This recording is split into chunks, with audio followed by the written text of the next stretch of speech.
Good morning, नमस्कार। स्वागत है सभी का एक और नई वीडियो में।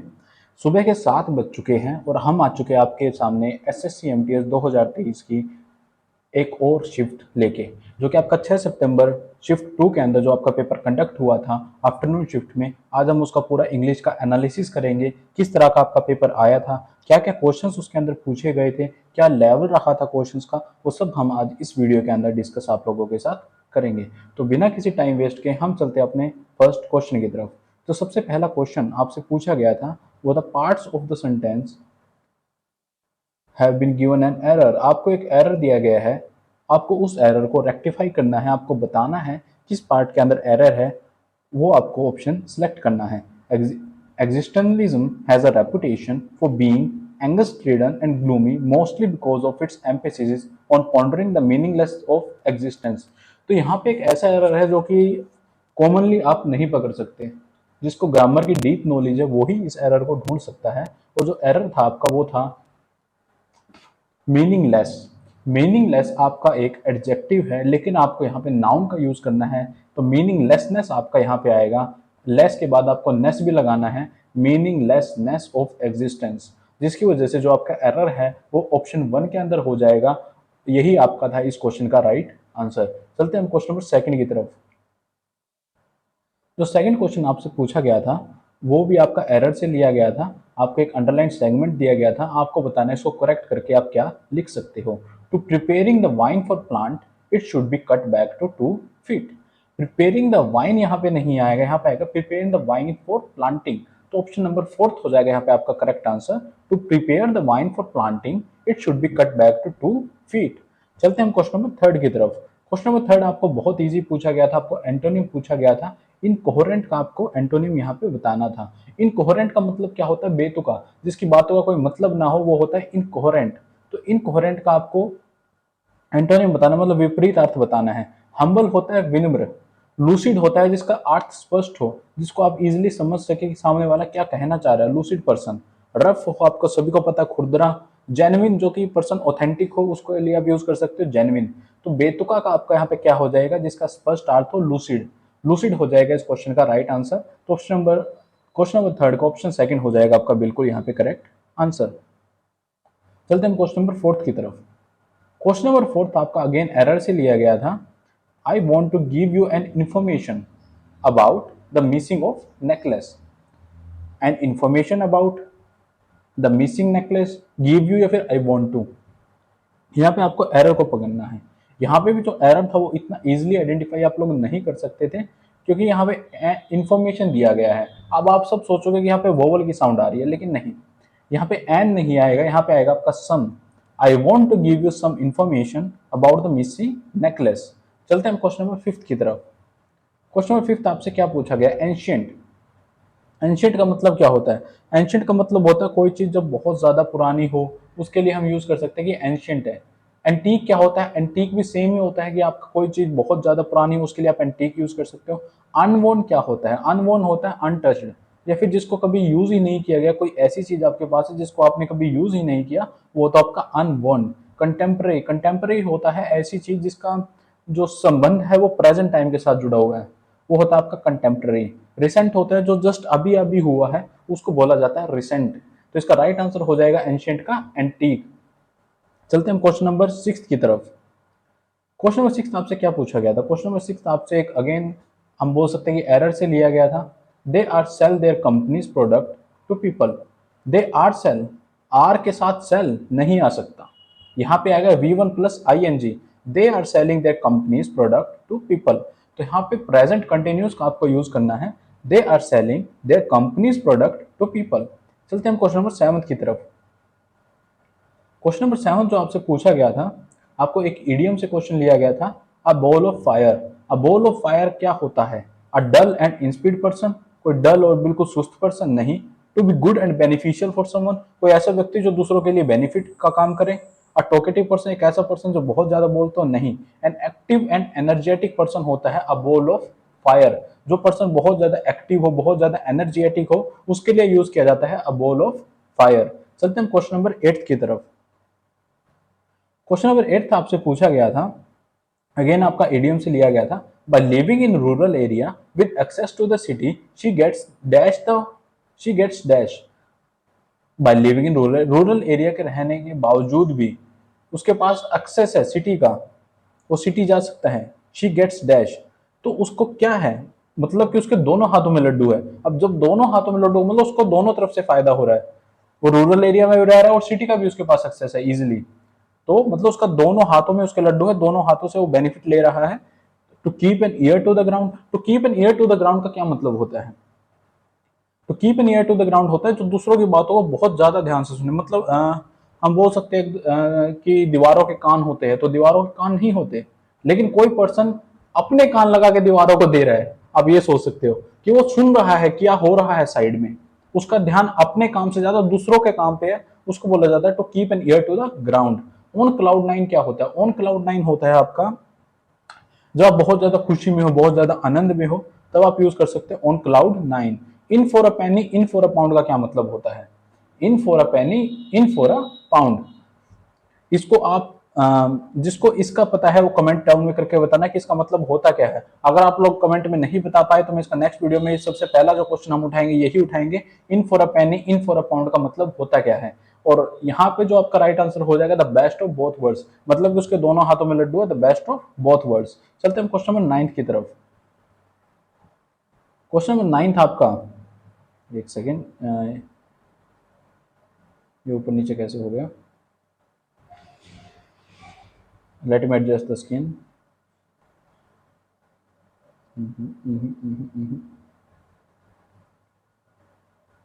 तो इसको तो फॉन्ट ही छोटा करना पड़ेगा, एक सेकंड रुकना।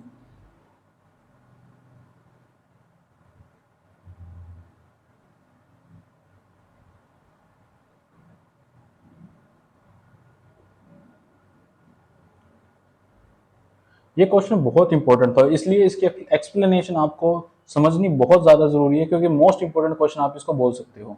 The cat's food bowl was empty, so he meowed insensitively until his owner finally filled it with fresh kibble. Kibble क्या होता है? कीबल होता है किटन का खाना। जो आपकी कैट होती है, जो खाना वो खाती है, उसको बोला जाता है कीबल। और जो यहाँ पे क्वेश्चन का है, cat food bowl was empty, जो कैट का फूड बाउल था वो एम्प्टी था। तो cats, the cats, ah cats या फिर द कैट्स। तो यहाँ पे हम सबको सबसे पहले ऑप्शन वन से समझते हैं, ऑप्शन वन होता क्या है। द कैट्स अपोस्ट्रोफी का मतलब क्या होता है कि प्लूरल सेंस में हम इसको लेके जाते हैं, मतलब कि जो ये बाउल है, जो ये फूड बाउल है, ये मल्टीपल कैट्स को बिलोंग करते हैं नहीं, ये फूड बाउल सिंगल कैट को बिलोंग करता था जिसका अभी खाली था। तो ऑप्शन वन यहाँ पे हो जाएगा आपका एलिमिनेट। आ कैट अपोस्ट्रोफी एस होता है सिंगुलर पोजेसिव, मतलब कि ये जो चीज है सिंगुलर एक कैट को ही बिलोंग करती है। A cat's whiskers are highly sensitive, cat की जो विस्कर्स है वो हाईली सेंसिटिव होती है। अब आ कैट्स अपोस्ट्रोफी एक बिल्कुल ही इनअप्रोप्रिएट सेंस होती है, इसको आप यूज नहीं कर सकते, बिकॉज जो ए है वो सिंगुलर आर्टिकल है और जो कैट्स है वो प्लूरल पोजेसिव है, जिसकी वजह से ये नहीं हो सकता। प्लूरल के सिंगुलर के साथ आप प्लूरल नहीं लगा सकते, जिसकी वजह से ऑप्शन थर्ड है वो डायरेक्ट आपका एलिमिनेट हो जाएगा। चलते हैं क्वेश्चन ऑप्शन फोर्थ की तरफ, द कैट अपोस्ट्रोफी एस। अब ये जो यूज होता है ये होता है एक स्पेसिफिक कैट की, जब आप बात कर रहे हो। अ कैट अपोस्ट्रोफी एस और द कैट अपोस्ट्रोफी एस में क्या फर्क है? दोनों ही सिंगुलर के लिए यूज होते हैं, लेकिन जो यहाँ पे होता है अ कैट अपोस्ट्रोफी एस एक सिंगुलर एक कैट के लिए यूज होता है कि उस कैट के लिए ये हो रहा है। लेकिन जो द कैट्स होता है ये पर्टिकुलर उस कैट की बात हो रही है जिसका फूड बाउल एम्प्टी था, मतलब कि the cats, the cat apostrophe s food bowl was empty, मतलब इस कैट का फूड बोल एम्प्टी है। यहां पे इसलिए आएगा आपका द कैट्स। चलते हैं क्वेश्चन नंबर 10 की तरफ। क्वेश्चन नंबर 10 आपका एक इडियम दिया गया है, gate your act together. Gate your act together का क्या मतलब होता है? इसका मतलब होता है कि सभी चीजों को ऑर्गेनाइज करके बेटर तरीके से आप प्रस्तुत करो। ये होता है आपका गेट योर एक्ट टुगेदर। वो जो आप प्रस्तुत करना चाह रहे हो, जो आप दिखाना चाह रहे हो, उसको पहले सम्मिलित करो, एक जगह उसको इकट्ठा करो और फिर उसको दिखाओ, आप क्या बेटर तरीके से आप उसको दिखाओ। वो होता है आपका get organise and do things better, get your act together. चलते हैं क्वेश्चन नंबर 11 की तरफ। क्वेश्चन नंबर 11 आपका वन वर्ड सब्स्टिट्यूट से लिया गया था, लेकिन आपको वर्ड एक ही दिया गया था, अनप्लीजेंट। अनप्लीजेंट का मतलब होता है जब किसी चीज से आप बहुत ज्यादा नाखुश हो जाते हैं, नापसंद आपको जो चीज होती है वो होती है आपकी अनप्लीजेंट। नेबुलियस होता है अस्पष्ट, नेटल होता है नेटिव, मतलब कि आप जहां पे रह रहे हो आप वहां के नेटिव पर्सन हो। नेग्लिजिबल होता है बहुत कम, ना के बराबर। नेस्टी, नेस्टी होता है बहुत ज्यादा खराब। तो यहाँ पे अनप्लीजेंट नापसंद, नेस्टी होता है बहुत ज्यादा खराब। तो यही हो जाएगा आपका राइट आंसर यहाँ पे, ऑप्शन नंबर फोर्थ हो जाएगा बिल्कुल करेक्ट। चलते हैं क्वेश्चन नंबर 12 की तरफ। क्वेश्चन नंबर 12 में आपको दिया गया था, एक एरर से क्वेश्चन उठाया गया था आपका। The mother exclaimed when she saw her son stumble on the racetrack, look he falls। look he falls के अंदर आपका यहाँ पे एरर है, ऑप्शन डी के अंदर आपका एरर है। एरर क्या है, यहाँ पे फेल्स नहीं आएगा, क्योंकि जो फेल है वो वर्ब की सेकंड फॉर्म होती है फॉल की। Fall, fail, fallen. तो फेल नहीं आएगा, वर्ब की सेकंड फॉर्म नहीं आएगी, यहाँ पे वर्ब की फर्स्ट फॉर्म आएगी, लुक ही फॉल्स। ऑप्शन सेकंड के अंदर आपका एरर है, जो कि डी पार्ट आपका, लुक ही फॉल्स। चलते हैं हम क्वेश्चन नंबर 13 की तरफ। क्वेश्चन नंबर 13 जो आपसे पूछा गया था वो था, the conductor said that it was the worst quake he ever new. Conductor ने कहा ये उसका आज तक से सबसे ज्यादा बेकार अर्थक्वेक था जो उसने आज तक देखा है। वर्स्ट, सबसे ज्यादा बेकार। तो यहाँ पे वर्स्ट नहीं आएगा, यहाँ पे क्या आएगा आपका, वर्स्ट आएगा, WORST आएगा, कि ये आज तक का सबसे ही भयानक, सबसे ही बेकार था अर्थक्वेक था जो उसने अपनी जिंदगी में देखा। जब उसने दिखा दिया कि उसकी जिंदगी में आज तक उसने जितने देखा सबसे बेकार, जब सबसे बेकार की बात हो रही है तो यहाँ पे वर्स्ट आएगा, वर्ब की थर्ड फॉर्म आएगी, सेकंड फॉर्म नहीं आएगी। सेकंड फॉर्म कब आती, जब दो अर्थक्वेक्स के बीच में कंपैरिजन हो रहा होता। लेकिन यहाँ पे उसने आज तक जितने देखे उन सभी के बीच में उसने कंपैरिजन कर दिया कि ये सबसे बेकार है, तो यहाँ पे वर्स्ट आएगा। चलते हैं क्वेश्चन नंबर 14 की तरफ। After having invested so much time and energy into the product, we are now back to square one। Back to square one का एक इडियम है, इसका मतलब क्या होता है, मतलब कि आपने जितनी भी मेहनत आप तक करी वो सब आपकी वेस्ट हो गया, आप दोबारा से उसी जगह पे आ गए जहां से आपने शुरू किया था। अब चलते हैं ऑप्शंस की तरफ। Not ready for the consequences, in the same city, या फाइटिंग विद ईच अदर, या having to start all over. उनको दोबारा से ही सब कुछ शुरू करना पड़ेगा, क्योंकि उन्होंने जो एनर्जी लगाई है किसी काम पे वो उनकी वेस्ट हो गई, क्योंकि उसका कोई रिजल्ट नहीं निकला। तो ये आएगा आपका having to start all over again. चलते हैं क्वेश्चन नंबर 15 की तरफ। Killing of one's own father, अपने ही पिता की मृत्यु कर देना को क्या कहा जाता है। मैट्रिसाइड, मैट्रिसाइड होता है अपनी ही माता की हत्या कर देना। फिलिसाइड होता है अपने बेटे की, अपने पुत्र की हत्या कर देना। पैट्रिसाइड होता है अपने पिता की हत्या कर देना, और सुसाइड होता है आत्महत्या कर लेना। तो इसका राइट आंसर है वो आ जाएगा आपका पैट्रिसाइड। चलते हैं हम क्वेश्चन नंबर 16 की तरफ। क्वेश्चन नंबर 16 आपका स्पेलिंग से लिया गया था। तो we read and hear a lot on green initiative, we hardly tweak our routines. Tweak की बिल्कुल सही दिया गया है, यहाँ पे हम देखते हैं किस ऑप्शन के अंदर ट्वीक की स्पेलिंग गलत है। ट्वीक की स्पेलिंग की सिर्फ ऑप्शन थर्ड के अंदर गलत है, तो ऑप्शन थर्ड को तो आप यहाँ से डायरेक्ट एलिमिनेट कर सकते हो। उसके बाद बात करते हैं थो। थो की स्पेलिंग ऑप्शन वन के अंदर बिल्कुल सही है। We read and hear lot on green initiative की स्पेलिंग बिल्कुल सही है, तो ऑप्शन वन ही हो जाएगा यहाँ पे आपका बिल्कुल करेक्ट आंसर। हम देख लेते हैं ऑप्शन टू के अंदर क्या क्या एरर था। ऑप्शन टू के अंदर थ्रो की स्पेलिंग गलत थी। ऑप्शन थर्ड के अंदर ट्वीक की स्पेलिंग गलत थी। ऑप्शन फोर्थ के अंदर we read and let on green initiative की स्पेलिंग यहाँ पे बिल्कुल गलत दी गई थी, जिसकी वजह से आपके सारे ऑप्शन एलिमिनेट हो जाते हैं। ओनली आपका ऑप्शन वन हो जाएगा यहाँ पे करेक्ट आंसर। चलते हैं क्वेश्चन नंबर 17 की तरफ। The athletes injury was a dash for the teams chances of winning the championship. आपको यहाँ पे सिनोनिम बताना था डिफीट का। डिफीट होता है हारना, डिफीट होता है हारना। प्रोग्रेशन होता है किसी काम में प्रगति होना, प्रोग्रेस होना। ब्रेक थ्रू होता है कि आप किसी चीज में हार रहे थे और अचानक से आप में कोई ऐसा पॉइंट आया जिसके बाद आपका जीतना शुरू हो गया, वो होता है आपका ब्रेक थ्रू पॉइंट। स्ट्रेस होता है बहुत ज्यादा परेशान होना। सेटबैक होता है एक कदम और पीछे हट जाना, मतलब आप हार तो रहे थे लेकिन उसके इंजरी होते ही आप एक कदम और पीछे हट गए, मतलब आप जीत से और पीछे आ गए, मतलब हार की तरफ आप जा रहे हो। तो ये होता है सेटबैक का मतलब। तो डिफीट का राइट आंसर हो जाएगा आपका सेटबैक। क्वेश्चन नंबर 18 की तरफ चलते हैं। इनकरेक्ट स्पेल्ड वर्ड आपको ढूंढना है, किस किस वर्ड की स्पेलिंग यहाँ पे गलत है। पैरेलल की स्पेलिंग बिल्कुल सही दी गई थी, रिकमेंड की स्पेलिंग बिल्कुल सही गई थी। इररेसिस्टेबल, इररेसिस्टेबल में TABLE नहीं होता, TIBLE होता है। इसको नोट डाउन कर लेना, बहुत ही शिफ्ट के अंदर ये क्वेश्चन रिपीट हो चुका है, और अगली शिफ्ट में आप इसको गलत ना करो, इसलिए इसको नोट डाउन करके अपने पास रख लेना। चलते हैं हम क्वेश्चन नंबर हमारा जो 19 है उसकी तरफ। Select the correctly spelled word, हमें करेक्टली स्पेल्ड वर्ड ढूंढना है। मिलेनियम की स्पेलिंग आपको देखनी है किसके अंदर राइट दी गई है, तो मिलेनियम की राइट स्पेलिंग होती है MILL ENNIUM, तो ऑप्शन 1 हो जाएगा यहाँ पे आपका बिल्कुल करेक्ट आंसर। चलते हैं हम क्वेश्चन नंबर 20 की तरफ। क्वेश्चन नंबर 20 आपका अंडरलाइन सेगमेंट को आपको सब्स्टिट्यूट करना है। She proposed to write the life history of the famous poet. उसने प्रपोज किया कि वो लाइफ हिस्ट्री लिखे किसी फेमस पोएट की। नॉवल, नॉवल क्या होता है? अब यहाँ पे जो मेन डिफरेंस है वो आपको दो चीजों के बीच में, आपको पता है कि यहाँ पे बायोग्राफी आ गया फिर ऑटोबायोग्राफी आ गया, इस चीज का आपको कंफर्म है, लेकिन बायोग्राफी कहाँ आएगा और ऑटोबायोग्राफी कहाँ आएगा ये चीज आपको पता होनी चाहिए। बायोग्राफी होता है जब कोई दूसरा पर्सन किसी दूसरे पर्सन की बायोग्राफी मतलब उसकी आत्मकथा लिखता है, उसको कहा जाता है बायोग्राफी। जब मैं खुद अपनी ही बायोग्राफी लिखूंगा तो उसको कहा जाएगा आत्मकथा, मतलब कि autobiography.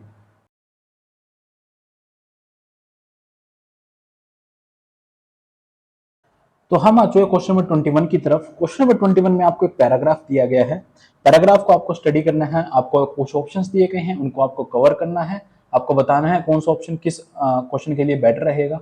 Democracy is a form of government where the power lies dash the people. Democracy एक ऐसी गवर्नमेंट है जहां पे जो पावर है वो पीपल की कहाँ रहती है? टुवार्ड्स द पीपल, पीपल की तरफ रहती है। ऑन द पीपल, पीपल के ऊपर रहती है। बाय द पीपल, पीपल के साइड में रहती है। या फिर people lies with the power lies with the people, peoples के साथ में रहती है। तो पीपल के साथ में रहती है। Democracy is a form of government where the people lies with the people, तो ऑप्शन नंबर 4 हो जाएगा यहाँ पे आपका करेक्ट आंसर। चलते हैं क्वेश्चन नंबर 22 की तरफ।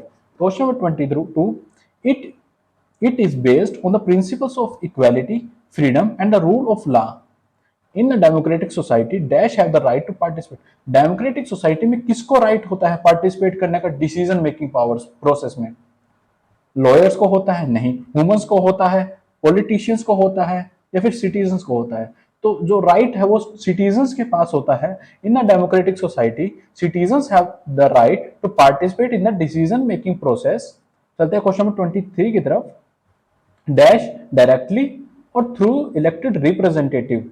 यहाँ पे और का यूज जब किया गया डायरेक्टली और पेयर और का किसके साथ होता है? आइदर के साथ। तो ऑप्शन में क्या आएगा? आइदर, आइदर डायरेक्टली और थ्रू इलेक्टेड रिप्रेजेंटेटिव। चलते हैं हम क्वेश्चन नंबर 24 की तरफ।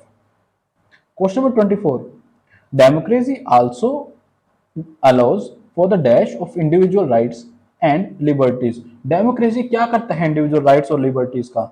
डेलिमिनेशन करता है, उनको घटाता है। प्रोटेक्शन, उनकी प्रोटेक्शन करता है। डाइवर्जन, डाइवर्जन उनको एक जगह से दूसरी जगह डाइवर्ट कर देता है। या फिर प्रोस्क्रिप्शन, तो यहाँ पे प्रोटेक्ट करता है democracy. Democracy also allows protect protection of the individual rights and liberties. While democracy is not without its challenges such as need to balance competing interests and risk of dash movement। किस तरह की movements का? Marginal movements, at least movements, या फिर populist movements. तो option number 3 हो जाएगा यहाँ पे आपका करेक्ट आंसर। ये थी आपकी आज की शिफ्ट। उम्मीद करते हैं कि शिफ्ट आपको पसंद आएगी, और अगर आपने अभी तक हमारे टेलीग्राम को ज्वाइन नहीं किया तो टेलीग्राम को जरूर ज्वाइन कर लेना। एक लाइक का बटन जरूर दबा देना, बहुत इंपॉर्टेंट होता है आपका एक लाइक का बटन। और मिलते हैं हम बहुत जल्द नेक्स्ट वीडियो में, तब तक के लिए जय हिंद, जय भारत।